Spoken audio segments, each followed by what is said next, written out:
Welcome to Fearless University, the podcast where we discuss, dissect, and examine some of life's greatest fears. My name is Coach Lane Lee, performance coach and fear psychology enthusiast, here to help you understand your greatest fear. Fear is my passion, curiosity is my nature, and understanding is the gift that I seek to share with all who will listen. Because if we seek to understand more, we can learn to fear less.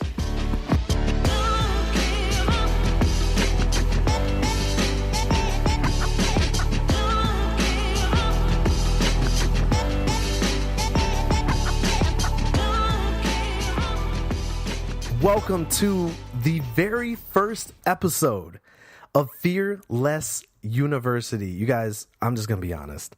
I'm mad excited right now. I'm excited. After months of planning and preparation, ideation, conceptualization, it's just so thrilling to have this finally launch and be able to share this with you guys. I've talked about it for months. My athletes that I work with, the coaches, my wife, everybody's heard about it. Well, now it's a reality, and you have to be able to execute, Ideation, conceptualization, all of that stuff is pointless if you're unable to execute. And that's something that even in my mid-30s, I'm approaching my mid-30s, but still, even something that even in my 30s, I'm learning how to do better. So I'm excited to share this with you guys, and I'm really excited to hear what you think.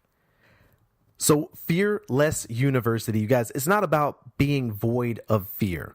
It's actually about learning to fear itself less by understanding more. Each week, I will feature a new guest who lends their special blend of wisdom and expertise to help me unlock the mysteries of fear. We laugh, sometimes we may cry, but above all else, we seek understanding. I am so excited about my very first guest who dropped, in all honesty, some serious knowledge bombs on this podcast, y'all. Eric Thompson, you may know him better as the Tumble Chef. We talk about how you can use fear as an indicator that you're about to push past your limits. We discuss whether fear is greater than love and whether or not that's a bad thing. And later, Eric opens up and gets personal, which I love because he's a pretty private guy. But he talks about the greatest thing that fear ever taught him and how, as a father, he's learned the importance of allowing your children to experience fear for themselves. Y'all, I hope y'all are ready because it's about to go down. Parents, athletes, coaches, whomever you are who is listening right now, I hope you're paying attention because if not, Eric is about to command it from you. So without further ado, I present to you the one, the only, Eric Thompson.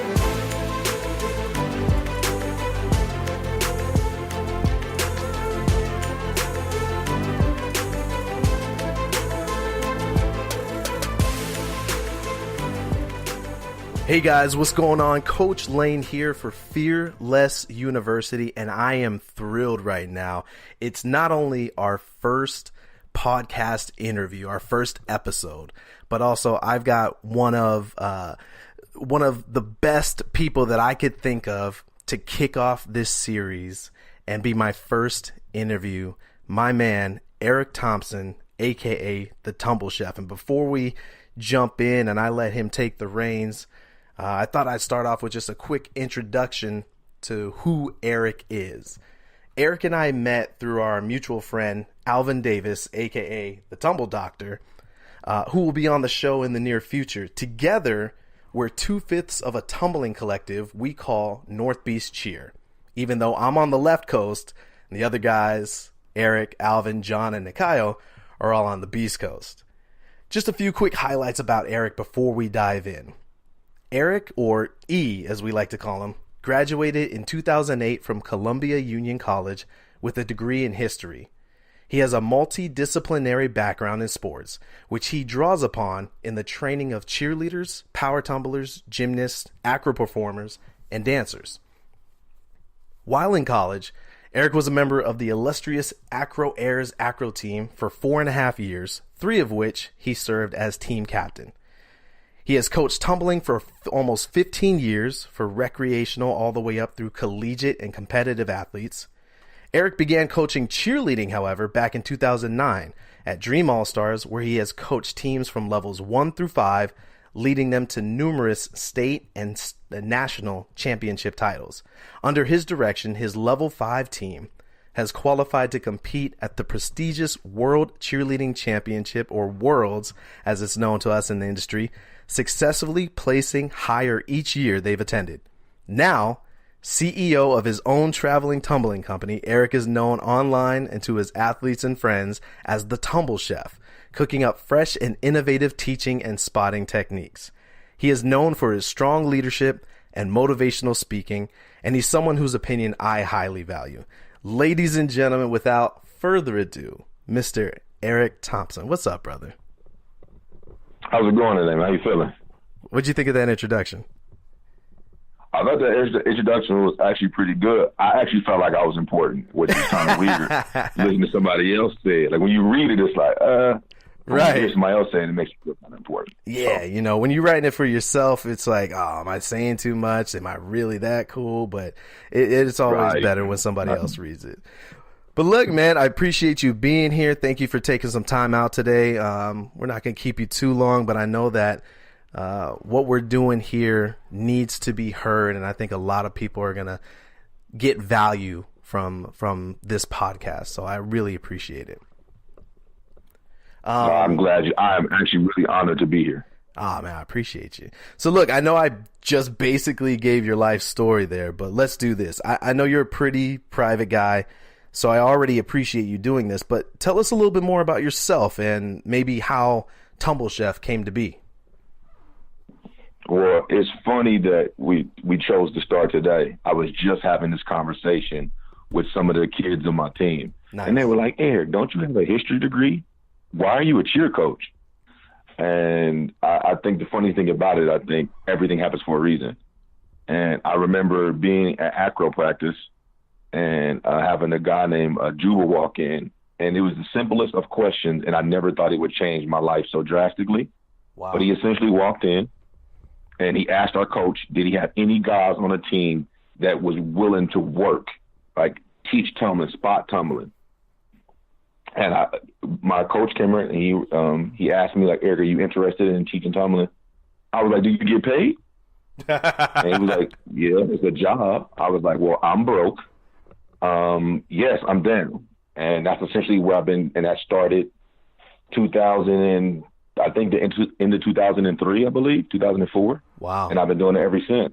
Wow. I've always loved tumbling. Always loved tumbling. I remember being in Kansas City, Missouri, my hometown. And we used to flip in the grass, flip off of houses, flip at the zoo, flip off of trees, everything I could do flip-wise. And I never thought in a million years I would be able to teach it and do it for a living as an adult. And I couldn't be more happy being here, where I'm at right now. So. See, that's something I never even knew about you. So I always, just in the brief time that we've spent talking, I always assumed that you just started tumbling in college with acro air. So you actually had a passion for it, much like most of us 80s babies, I'm sure, you know, growing up watching Power Rangers and Ninja Turtles and Ninja everything back in the 80s. You also tumbled when you were a kid. Yeah, so it's so funny because when most people will see me now, they wouldn't believe it. But when I was a kid, I used to be chubby. And I remember I used to love Ninja Turtles, used to love Power Rangers, but it actually wasn't those things that made me start flipping. Right. I remember watching the 96 Olympics, and I watched Dominique Dawes, and I believe it was Shannon Miller. Yeah, and yo. I'm like, I'm going to do a back handspring. I'm going to do it. When we call them where I'm from, we call them hands and no hands. Okay. Like, we don't have all the technical terms. I was like, I'm going to go downstairs and do a flip. So I legitimately walked downstairs. My mother was at work.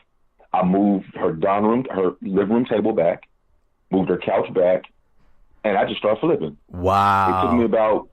It took me about a couple hours to get over, and then after that, I was hooked. And then I would practice in the grass, practice at school, and then I just kept working on it. And then it was pretty janky, no technique. Right. But I just kept doing it. And then I was strong enough to do standing tucks and flips and twisting. And then when I got to college, my acro coach, actually retrained me with classical technique, and that's where I learned pretty much everything that I teach now, as far as the way I go about it, body lines and the technical turn, pointing your toes, flexing your core, all that stuff then. But I just started flipping on my own. That's awesome, man. That's crazy, because I remember growing up for the longest time having the desire to want to learn how to do, what we in layman's terms call backflips and stuff, but I never had the audacity to try it on my own. I think I remember when I was living in Italy as a kid, there was a couple kids that they were new kids that year, and they came in, they could do backflips and all that stuff they had taught themselves, and I was like, man, I want to try that. And when I did, I ate it pretty hard on a crash mat, not even on the pavement or anything. And that was enough, just landing on my neck the wrong way, to make me shy away from it for a couple more years. But it was always something that I wanted to learn. I can understand. Yeah, no, but I mean, that's dope that go ahead. But I think that, me, I'm an impulsive person. So, I talked to my girlfriend about this too, and she actually yelled at me about this. Well, I did at one point. I used to be an impulsive buyer. So I would go out and I would see some shoes I want, and without thinking about what I had to do the next day or whatever bills I had to take care of, I would just buy the shoes. Right. Because I was motivated in that instance. So when I would go, that time when I saw the 96 gymnastics, I didn't even think about being hurt. I didn't think about the injury. I didn't think about any of the danger, caution, none of that. I was like, this, I want to do it. So I just went downstairs and legitimately, without thinking twice, just tried it. That's amazing. And then just kept going from there. And it sounds crazy to a lot of people, but I never thought about it as being crazy or dangerous or so far-fetched. I was like, might as well. I didn't even think about spring floors or none of that. I was like, I'm just going to go for it and see what happens. And it worked out. See, that brings me to another question then, for people who are listening, whether it's athletes that are listening and, they want to learn how to tumble, or they've been trying to get their back handspring tuck, standing full, whatever, and for whatever reason it's just not working out. Do you recommend that they take that time on their own to go and just say, you know what, I'm just going to do it. I know how it should look. I know pretty much how it should feel, even though I've never done it. Do you recommend that they take that kind of audacious step and just put themselves out there and say, let me try it? Or do you recommend that they, take that desire but go seek out a professional? I don't know if I'm asking the question right, but I think you get what I'm trying to say, right? I get you. And I think that is essentially based on individual people. Right. Each individual is different. So you, have to be self-aware and know yourself. Right. For me, once I commit to something, once I'm really, when I say I'm going to do it, I'm doing it. And once I'm not the type of person who's going to be I know some tumblers will go I'm upside down and there's no, I can't do it. At that point for me, I'm going to do whatever it takes to get back to my feet. Right. And that's the same way I am about most things in life. When life is going bad or I don't have enough money to pay for certain things, I, in my mind, am trying to figure out ways to get back to my feet. That's just the way that I'm wired. So I think as far as people who are just interested in trying things, I think if you have access to crash mats and facilities, you always go that route. Right. I think that's always the best route to go. For me, I grew up poor, so us going to a place like that, and I don't even necessarily we're poor. I also think that I was ignorant to the idea of going to a gymnastics facility or having that access to those equipments.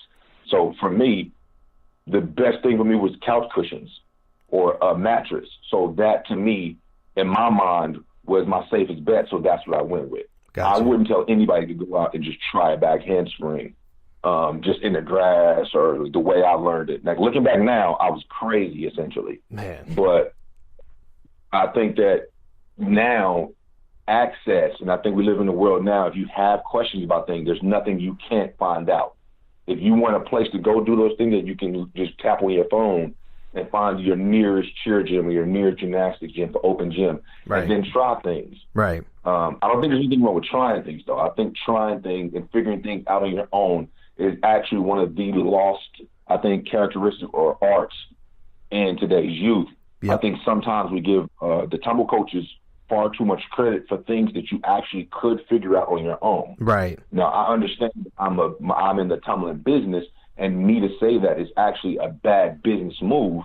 But in reality, I think you going out and figuring out things makes you not just a better tumbler, but it makes you a better person, because there's so many things for you to learn in this world that you only can learn from experiencing, as opposed to somebody telling you how they felt in their experience in that moment. So and that's beautiful, because that was going to be my follow-up question is, do you know, now what about the non-tumbler, just the person out in life that is, you know, afraid of taking that first step? And I have a question coming up here towards the end that will reflect this. So maybe we'll wait until then for, you know, for your full response. But no, I think that's great. And I completely agree. I remember I actually learned my punch front first in the grass on a very, very old panel mat that really didn't do anything physically to protect us. It just psychologically helped us.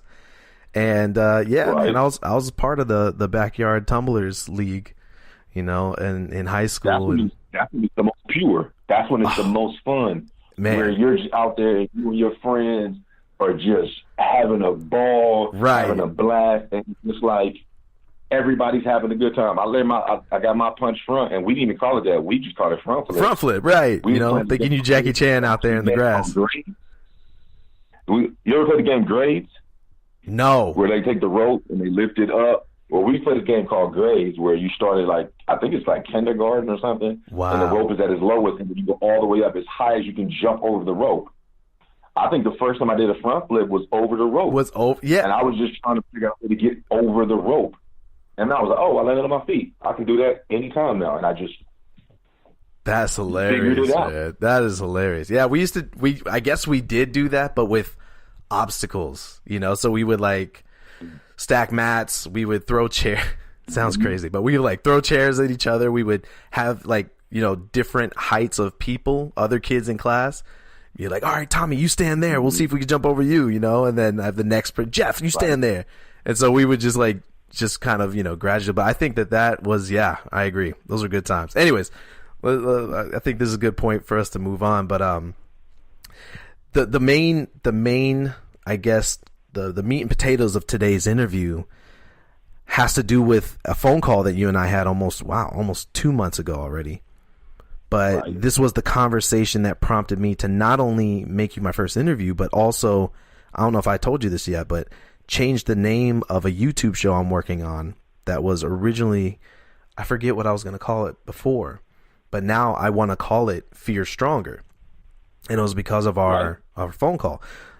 In the short time that I've known you, like I said earlier, you're probably one of only 2 people that I have in my life that will just tell it like it is. You and my wife, you know? And I love that because it's like I posted on my story the other day on Instagram some lyrics from a cat named Roland where he said, don't sugarcoat a thing because that doesn't help anyone's dream, and it seems like people either want success or they want sympathy. And I like that you guys can, kind of breathe life or support into my success just by keeping it real with me. So I highly valued that conversation. But when I mentioned the name of this show, Fearless University, I love how you very matter-of-factly, but also very respectfully said, in the spirit of true debate, you said, I disagree with the idea of fearing less. You said something to the effect of, I don't tell my athletes to fear less. I prefer them to fear stronger. Is that right? Right. And correct. This is what I love about passionate coaches such as you and I, is that we have a wealth of knowledge and opinion that allows our athletes to pick and choose what they will use to develop their own opinions and worldviews. So let's talk about this. What did you mean back then? What does it mean to fear stronger? Well, I think it's pretty simple to me. And like I said before, everybody has a different starting point.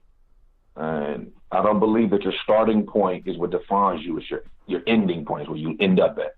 Love it. But for me, my starting point has a lot to do with the way that I attack life. Right. For me, I view life And every day you wake up is a small fight, right? And what you do, and I remember growing up, and I remember being in school, and I used to be nervous about altercations or getting into fights, so much so that I would hold back when the time came, or when an altercation or a confrontation presented itself. I would be nervous, and I'd be like, what if I hurt him, or what if this, or what if I, and in reality, when you do that, when you shy away from that confrontation, you're teaching yourself that in any moment of extreme or extreme whatever, it could be pressure, it could be the moment, it could be whatever opportunity, you're teaching yourself to then, when that extreme feeling comes up and you feel it inside yourself, to shrink in that moment. Right. And when I became an adult, I realized, I was like, that has gotten me nowhere. So what I'm going to do is I'm going to fight like my life depends on it, because in reality, it does. Every day you wake up and you have that small fight with life, you have to fight life as if your life depends on it, because the reality of the situation is that everybody's afraid. Right. Fear transcends everything. I hear all the time that love is the strongest emotion that you'll feel, and I disagree with that. I think fear is. Wow. Because at the end of the day, when you're afraid that you're going to lose somebody, you do much more than you would if you know that you have. You may love them, but if you're afraid that you're going to lose them, it's different. And if you think about it, when people do extreme things, I want you to think about it. And I'm going to get all the way into what people understand. Let's when go. You have people who commit crimes, most of the reason people commit crimes because they're afraid of, if they don't commit the crime, or they fear they don't have another option. Wow. Like when people steal, it's usually they fear either not having or being made fun of for not having. That's their response. Like, I have to have this because I'm afraid of what happens if I don't. Right. So what I tell people all the time is, most people see me and I'm 6'2" and I'm 250 pounds. Yeah, for those of you that have never seen E in person, he's a very physically intimidating figure. And what the point that I try to get across to my kids is they're like, well, Eric, you're you. I'm like, people think that I am, or people think that I don't get afraid. I'm afraid every single day that I wake up. I'm afraid every time I spot somebody. I'm afraid every time. I wish people could understand that I'm so afraid. Come on. I'm so anxious. I'm so scared every time I do anything that is of any significance. The difference is I don't show it, but inside of me, I'm legitimately sweating. I'm nervous. I'm so scared of that moment. But the difference with me is I don't shy away from my fear. I tell people all the time, what makes me dangerous is not that I'm 6'2", 250. It's because I'm desperate. I'm willing to do anything possible to succeed. Some people are only willing to go so far. I'm willing to take that punch. Wow. I'm willing to take whatever life gives me, but I'm going to keep moving forward. Like, I have to physically have something wrong with me not to keep moving forward. My fear is not that I'm going to get hurt. My fear is that I'm not going to get better. Wow. So instead of us getting to the point where we're so afraid that we can't move, start focusing on the fact that if you don't move, how you're going to feel after that. Right. That, to me, is enough to keep me going through fear. So I don't tell people, well, don't fear or don't be afraid. I want you to be afraid. Fear keeps you in check. In reality of the situation, most people don't commit crimes because they're afraid of going to jail, not because they're good people. Right. Most of the time, people don't do certain things because they're afraid of the consequences, not because they are morally or they have a moral compass that keeps them in check. And even your moral compass sometimes is based off of fear. Wow. Most people who go to church, the religion is based off of the fear of letting down God. Right. Wow. It's all based off of fear. And I believe that fear and love is actually intertwined. I would agree. Because if you love somebody truly, you're afraid of losing them. Yep. I've almost thought of fear and love as being the, Batman and Joker, Lex Luthor, right. and Superman of the universe, of existence. They are, It's the unbreakable bond. If you have fear, you have love. If you have love, you have fear. And I love exactly what you're saying, because it is defining what I've set out to accomplish with this podcast. Fear less, and having that demarcation between those two words doesn't mean to be void of fear. It means to get to a point where you can understand it. And I think that that's exactly what you've spent a lifetime doing, is saying, I understand exactly why I'm afraid.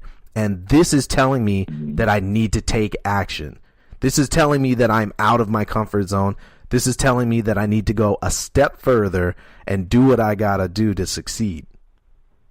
Yep. Love it. That to me is essentially what makes or breaks a person's, whatever you deem your success is, understanding your own fear. Because I ask girls all the time, or ask athletes all the time, so I deal with the guys too. When you get there and you're like, I'm like, are you afraid right now? Do you feel any of that fear inside your heart when you're just standing there? And they're like, no, I don't feel anything. I'm like, but when you get right there before you throw the skill, you feel the fear. She's like, yes. Like, you know why that is? And they're like, I don't know. I'm like, the fear doesn't arise until you're about to do something amazing. Exactly. That fear is giving you extra energy. It's not taking away from. It's actually there to make you more explosive, to make you attack your situation more, not shrink in the moment. That's why when you walk down the street, you don't get afraid, because it's just walking. Or when you're running, it's just running. Or when you're eating, it's just eating.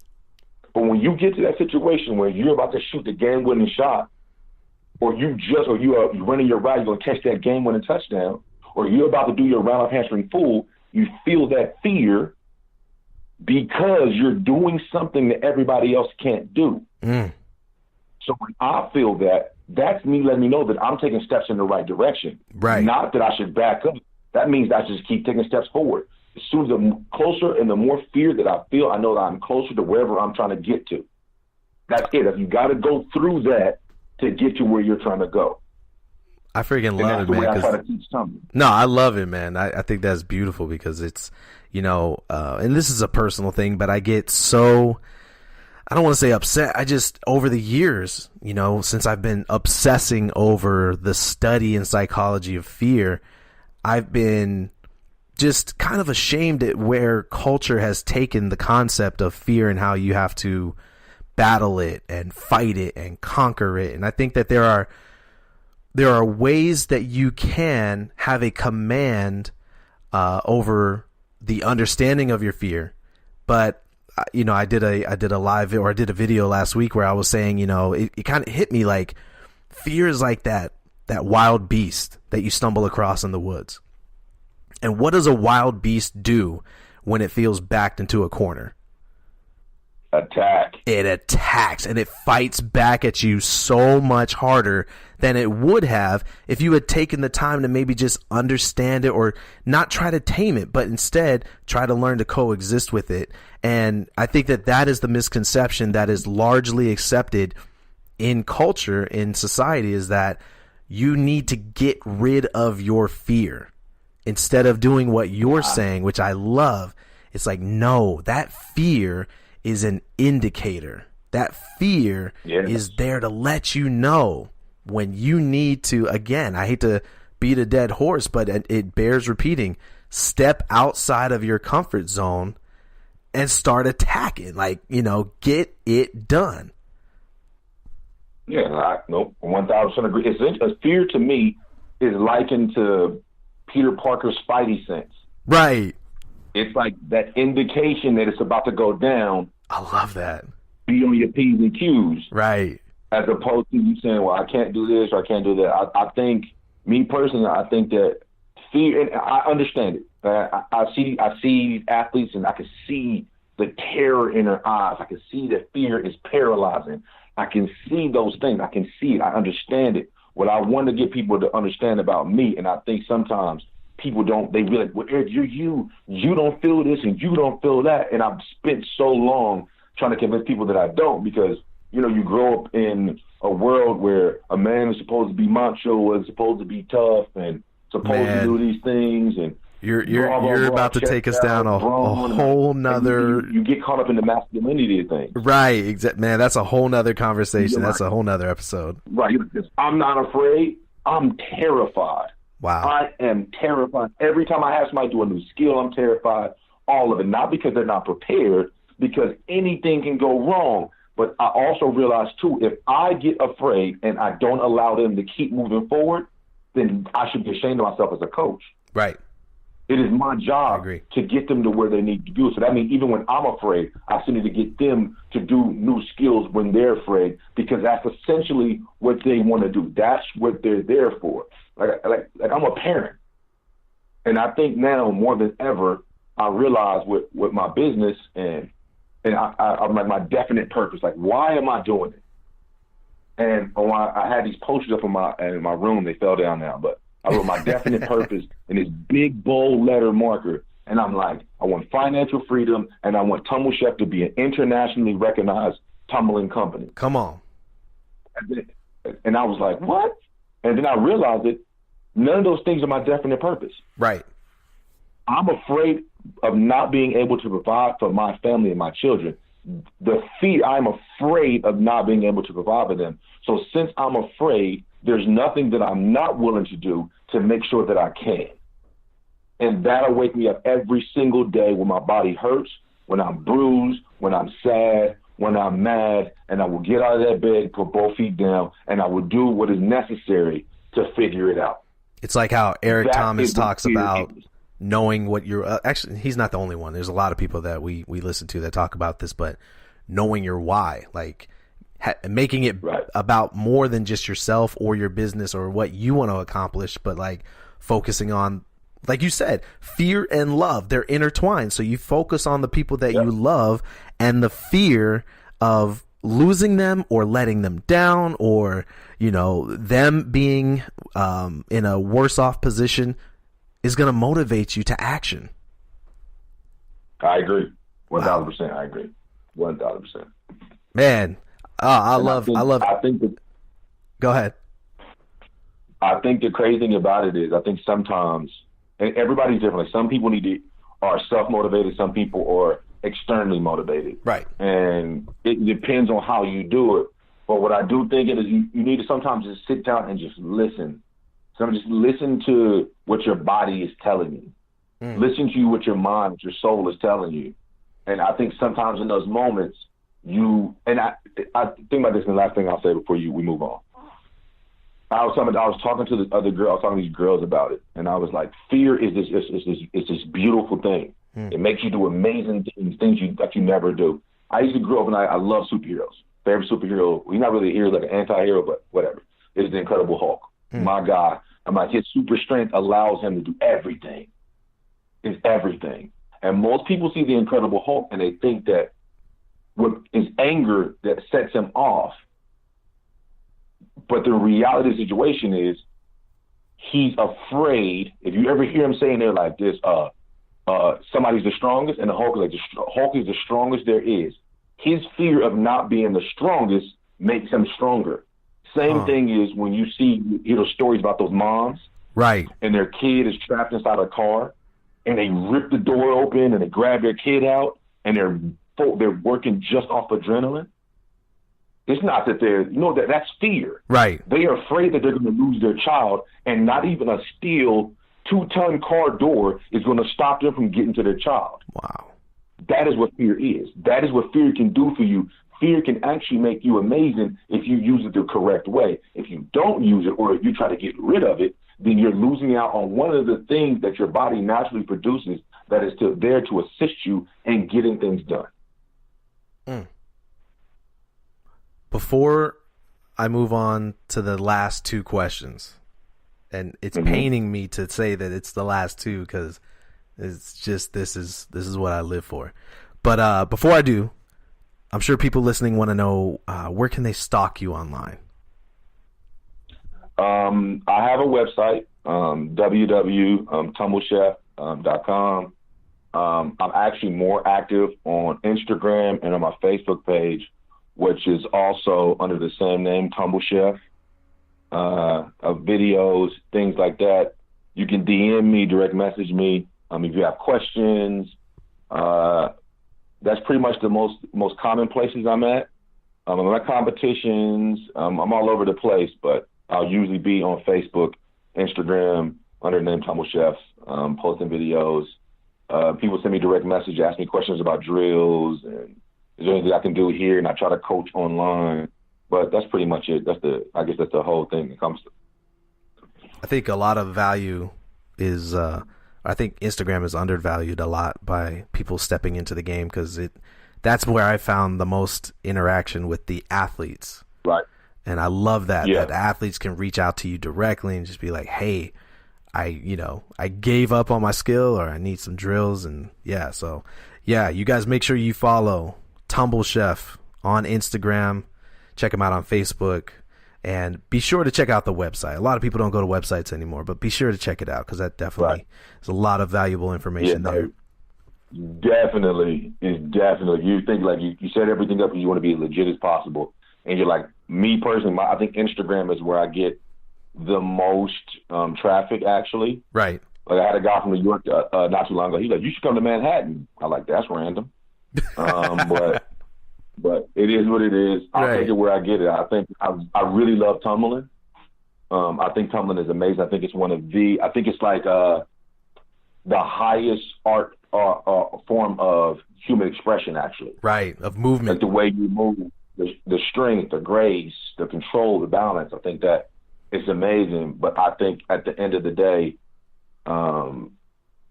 what I do here affects so many other things. That's why what I do in tumbling has to work. Yep. There are no options. There are no second guessing. And I think people think like when I walk or something like this, if you walk so confidently, that is a lie. Right. I'm doing that to make you feel like I'm confident, but I'm nervous. I second guess. I'm not sure. But when it comes to this, I tell myself you have to make this happen, because you don't have any other options. You don't have any other choices. So whatever you need to do, you need to do it. And that's pretty much where I'm at with the whole business thing. Man, love it. So moving on to these last two, brother. Let's say that you meet somebody who lost their memory, right? So they've experienced life, but they've forgotten everything that they've experienced, and they have no semblance or concept of what fear is. I mean, maybe they're fresh out of a coma or whatever their incident was, and you have to explain it to them upon their first re-experience of fear. How would you explain that to them? What is fear conceptually to you? Fear to me is usually, it has to be something of a significance, loss. So if I'm meeting a person who is lost their memory or whatever the case may be, it would have to be something they can identify with as far as losing. Because then what you have to understand too is that you're going to essentially have to take time to reintroduce yourself and the world as is to that person. And essentially, like, think about it this way, right? A baby. Right. Babies are born without any knowledge to anything that happens, but they become aware of things to be afraid of very quickly. Right. I have a 1-year-old son. I never had to teach him what fear was. He heard a vacuum come on and he ran. Wow. I think sometimes we think of these monumentous things have to take place. And in reality, the reason we don't, as adults, don't think that a vacuum is scary is because we've been experiencing vacuums for years. Right. But for a baby or a person who just got their memory back, they don't remember what a vacuum sounds like. They don't remember what a car horn sounds like. Right. They don't remember what certain things feel like. You touch a stove, it's hot. My son knows hot. He knows the vacuum, he runs away. If you walk in the street and a car honks his horn you loud, you're jumping, you're getting out the way. Right. You don't have to, I don't think you would have to explain to a person what fear is. They would feel it pretty early on in their reawakening to the world, or whatever the case, where they come out of a coma, whatever the case may be. Right. You let them go out into the world. Fear will show itself, and it'll make itself very known very early. I completely agree, because I think that is bringing up of course we don't have time to really dive into it now, but the the differences between biological and psychological fear. You know, and so I think that it definitely starts with the biological, but then the psychological, with the mind just striving to survive, keep itself alive by keeping you alive. It will, like you said, it will. So, you know, biologically, you hear the vacuum come on as a baby and you're like, that don't sound right. You know, you run away. Right. But then psychologically, your brain's like, yeah, that did sound really nasty. Let's go ahead and just be afraid of that from now on, because it could possibly hurt us, you know? So, but yeah, that is the same way that you ever heard those athletes who, you know, I think, in my personal opinion, I think the hardest people to get past their initial fear are people who never fail. Yes, I would agree. They suffer from psychological fear. So they can watch somebody else fall and be like, oh my gosh, that didn't look right. And then they can then convince themselves that the same thing is going to happen to them. And then they will stay in that mindset. And I've seen them stay in that mindset longer than those who have fallen, because then people who fall, and this is just some people, not everybody's different, but in my case, the majority of people who fall can then convince themselves that one time was a fluke, then I can do it again. But for a person who never failed and convinced that they can't do it, that is psychological, and then they are usually in that mindset for a very long time. Completely agree. Last question. It's kind of a two-part. Okay. You know, I know you, like many folks listening, have experienced personal loss and tragedy. One of the things that I think we touched on earlier that I always preach is that true growth happens outside of your comfort zone. Tim Ferriss, he says it beautifully. I love the way he puts it. He says, you have to learn to be comfortable with discomfort. The two-part question is this. What would you say to someone listening who's allowing that fear to hold them back and keep them from taking that first step into discomfort? And then maybe you can relate that to what is the greatest lesson you've learned in your life from fear, from the actual experience of fear. Well, I think to answer the first question, I actually spoke to some girls about this too. I have conversations.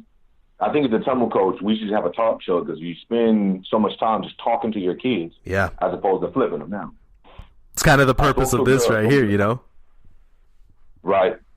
I spoke to some girls from Seneca Valley High School in Germantown, Maryland, about the same idea. We talked about risk. I was like, the reality of the situation is, the way a human body is set up, we are naturally meant to stay upright. We walk, we run, we jump. The idea of flipping upside down, to me, is similar to that of flying. Right. Even though we have too much bone density and we're anatomically not made up to fly like a bird, humans figured out a way to fly, which in theory is a risky idea. Yes. And like we all know, the original people who went on planes, they died at a high clip. Right. Okay. Right. We all know that. Same thing with cars. Same thing with trains. Right. Is all transportation had its early quirks. Correct. So with that being said, those people took a risk. Right. Because they were doing something that the human body was not supposed to do. The same thing with tumbling. We are not naturally supposed to go upside down. The fact that we do, we're essentially going against all the laws of essentially what is being a human originally, or what was planned. Exactly. So if you are asking your body to do something that is risky, yet you are not willing to risk, you will never get the skill. So the big thing for me is, essentially, it goes back to the no risk, no reward theory. Yep. If you're not willing to risk something, you don't get the reward of having the tumbling skills. That is how it works. So I tell my girls, what you have to do is, if you're afraid of flipping over, you need to do everything up to that point, essentially. So you jump up, you grab your knees, and then you don't flip. And then you work your way past that. But you can't sit up here and tell me that you want to do this, but not willing to risk bodily harm, because going upside down, every time you do that, that's essentially what you're doing. Exactly. So in order for you to do the skill, you essentially have to put yourself in a position where you have to depend on your trainer. Because if you don't jump back into a back handspring, you never will. You have to be willing to jump back and arch your back. And then the strength conditioning, all those things take over, and then you get over. Like I tell people all the time, the fear is there. Let the fear build. But athletes should not think. I tell thinking is for teachers. Thinking is for scholars. Right. Athletes don't think. We train so that we can react in the situation. Right. So that when we get there, we can just put our hands down, feet come down, boom. You do enough repetition that your body muscle memory knows what's going on. But you have to be willing to risk the initial beginning in order for you to get to that point. And I think the second thing that I've learned, I think the biggest lesson that I learned was when I initially left for college. I was born and raised in Kansas City, Missouri. I did not want to go to school. Did not want to go to college. I just stay. I was terrified. Right. And I think for me, and I've been hearing a lot of things on like Twitter, like stop letting your kids leave the house at 18 and things like that. 1,000% understand that kids aren't ready at 18 to live on their own. Most kids aren't ready at 25 to live on their own. Right. Understanding. But I was so afraid. My mother was like, no. She made me get in the van. She drove me to we drove to Philadelphia to go see her family. She dropped me off at school in Washington, D.C. And I remember her crying because I was the only person who left home. My mom has 3 kids. I have 2 brothers and sisters. And I was the only one who left. I was a little kid. I left. And this is before cell phones. They had calling cards. I don't need to age myself. Right. And I remember getting in there, and I didn't have any friends. I was being made fun of because I didn't sound like everybody else in Maryland. I sounded like I was from Kansas City. Right. Yeah. My clothes were terrible. I wasn't up on the fashion. I remember I wore Reebok Classics. I remember people made fun of me for wearing Reebok Classics. And I look back on that now, and I know for a fact if I did not leave home, and I was terrified. I used to be in the dorm. I was so scared. I hated everything about being in that dorm. But if I did not leave home, I would not be in the position that I am now. In fact, I can say that without a shadow of a doubt that my mother, that was the best thing that happened to me, because in my fear of being alone, I learned how to be alone. I learned how to be in an uncomfortable situation and make the best out of it. I learned how to be able to go to a place where I don't know anybody and meet people. I learned how to take care of myself. And if I would have stayed home, there's a high chance that I never would have learned those lessons. And I think learning how to take care of yourself, I think that's one of the most invaluable lessons you can have. And it also gave me an opportunity to see a different world. Right. Like when you live in the inner city, there's certain things that go on that you wouldn't want your kids to grow up in. You would want them to have to go through the same things you had to go through, right, or had to see. But going to a different city or being a part of a different community allows you to see the world. Like I never thought I would ever go to any other state. I was cool with just being in Kansas City. I had no aspirations of traveling and things like that. And I haven't left the country yet. I've been to Canada, right, but I haven't left the country outside of that. But just seeing the world makes you look at your world differently. And I think sometimes a lot of people have a lot of talent within them, but they have super small dreams or super small scope in which they see the world. Right. And then it makes them essentially underachieve. Because if you have this big talent, but you only have small vision, you'll never achieve that big talent. Come on. And I think my mother allowing me to leave Kansas City, and like I said before, I love Kansas City, love my city. I love Kansas City. I love my family. I love everything about that place. Right. It taught me so many lessons. But coming to Maryland, being in D.C., you're essentially in one of the epicenters of politics and things that go on in the country and in the world, actually, and you're right next to it. Wow. And that probably could be a curse or something, but right now, you get to see so many different things. You get to meet different ethnicities. You get to understand different cultures. I think the most valuable lesson that I learned is that you're a small piece of a bigger picture. Right. And what you do is bigger than you. And I think taking away from that has allowed me to do things that I never thought I would do in the last 5-6 years. And I think that I'll be forever thankful to my mother for that. That is beautiful, man. Eric Thompson, Tumble Chef, man. Thank you so much, brother. We loved having you on this first episode. Man, I appreciate you having me, man. I really do. All right, have a blessed one, man. You too. There you have it, you guys. Our first episode is in the books. An amazing and inspiring time with our guest, Eric Thompson, a.k.a. the Tumble Chef. I'd like to thank you again for being on this inaugural episode. If you guys enjoyed today's episode, be sure to subscribe on iTunes and YouTube and follow on SoundCloud and Spotify to be the first to hear new episodes when they drop every Friday. Remember, you guys, closed mouths don't get fed. If you don't understand something, ask questions and seek understanding. Because if we seek to understand more, we can learn to fear less. Remember, you can find me almost anywhere online, at Coach Lane on Instagram, at Coach Lane 3 on Twitter, and at Coach Lane Lee on Facebook. My office hours are from 24 to 7 to 365. Thanks again for joining us today. Remember, whatever it is, go out there and get after it. I'm Coach Lane. I'll catch you on the flip.